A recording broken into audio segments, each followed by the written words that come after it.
تو ایک دفعہ اہل مکہ یہود کے پاس گئے، جو مدینہ منورہ کے اندر رہتے تھے، یہود کے علماء کے پاس گئے جو تورات کے عالم تھے۔ تو انہوں نے کہا حسد کی وجہ سے، کیونکہ آپ صلی اللہ علیہ وسلم کو نبی بھی نہیں مانتے تھے، کہا کہ ہمارے ہاں ایک نوجوان ہے جو نبوت کا دعویٰ کرتا ہے اور کہتا ہے کہ میں نبی ہوں، تو ہمیں کوئی ایسی نشانی بتائیں جس سے ہمیں پتہ چل جائے کہ یہ نبی ہے کہ نہیں ہے۔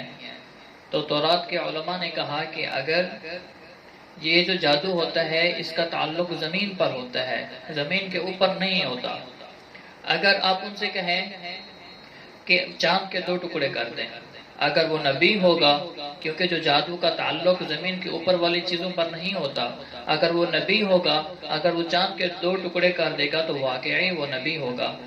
تو وہ خوش ہو گئے، حسد کی وجہ سے آپ صلی اللہ علیہ وسلم کو نبی نہیں مانتے تھے، اور آپ صلی اللہ علیہ وسلم کے پاس آئے، رات کا وقت تھا،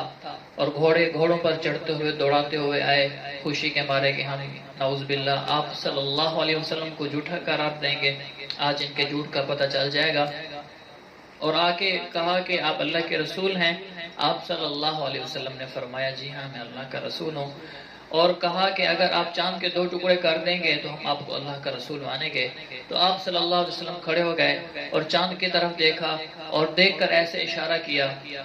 ایک ٹکڑا جبل ابی قبیس پر چلا گیا، اور دوسرا جو ٹکڑا ہے جبل کیکعان پر چلا گیا، چھپ گیا، اور پھر آپ صلی اللہ علیہ وسلم نے دونوں طرف اشارہ فرمایا، پھر وہ دونوں ٹکڑے آپس میں آ کر مل گئے، اور پھر جو ایمان لانے والے تھے آپ صلی اللہ علیہ وسلم کا یہ معجزہ دیکھ کر ایمان لے آئے۔ جو جن کے نصیب میں ایمان نہیں تھا، اللہ نے ہدایت نہیں لکھی تھی، تو وہ محروم رہے۔ تو اللہ سبحانہ وتعالی جو ہدایت عطا فرماتے ہیں طلب والوں کو عطا فرماتے ہیں، جو اللہ سے مانگتا ہے ہدایت کو، اللہ سبحانہ وتعالی اس کے لیے ہدایت کے راستے کھول دیتے ہیں، اور ان کے لیے دین پر چلنا آسان کر دیتے ہیں۔ جو بدبخت ہوتے ہیں، اللہ سے ہدایت نہیں مانگتے، اللہ سبحانہ وتعالی ان کے لیے دین پر چلنا مشکل بنا دیتے ہیں۔ تو وہ کہتے ہیں کہ بعض جو آپ صلی اللہ علیہ وسلم کو پھر بھی نہیں مانا، انہوں نے کہا آپ نے یہ جادو کر دیا ہے، اچھا ہم قافلے والوں سے پوچھیں گے۔ جب قافلے جو چل رہے تھے تو پھر ان سے پوچھا، اور اس کی گواہی جو ہندوستان کا بادشاہ تھا اس نے بھی دی تھی، کہ وہ کہتے ہیں کہ میں اپنی کتاب میں لکھتے ہیں کہ میں ایک رات کو بیٹھا ہوا تھا تو میں نے دیکھا کہ چاند کے 2 ٹکڑے ہو گئے،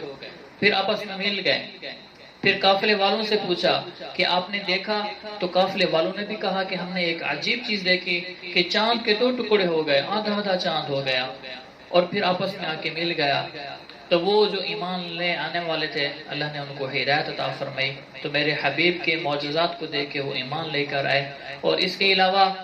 سائنس نے جب ترقی کی اور وہ چاند پر گئے، اور چاند پر جا کر دیکھا تو چاند کے درمیان کے اندر دراڑ ہے، کیونکہ ایک چیز جب ٹوٹ جاتی ہے پھر جب اس کو جوڑا جاتا ہے تو اس کے اندر وہ جو دراڑ جو نقص ہوتا ہے وہ نظر آتا ہے۔ جب اس نے چاند کی پکچر بنائی پھر اس کو دیکھا کہ اس چاند کے اندر وہ دراڑ موجود تھی جو آپ صلی اللہ علیہ وسلم نے اشارہ فرمایا تھا، جس کی وجہ سے چاند کے 2 ٹکڑے ہوئے تھے۔ سبحان اللہ۔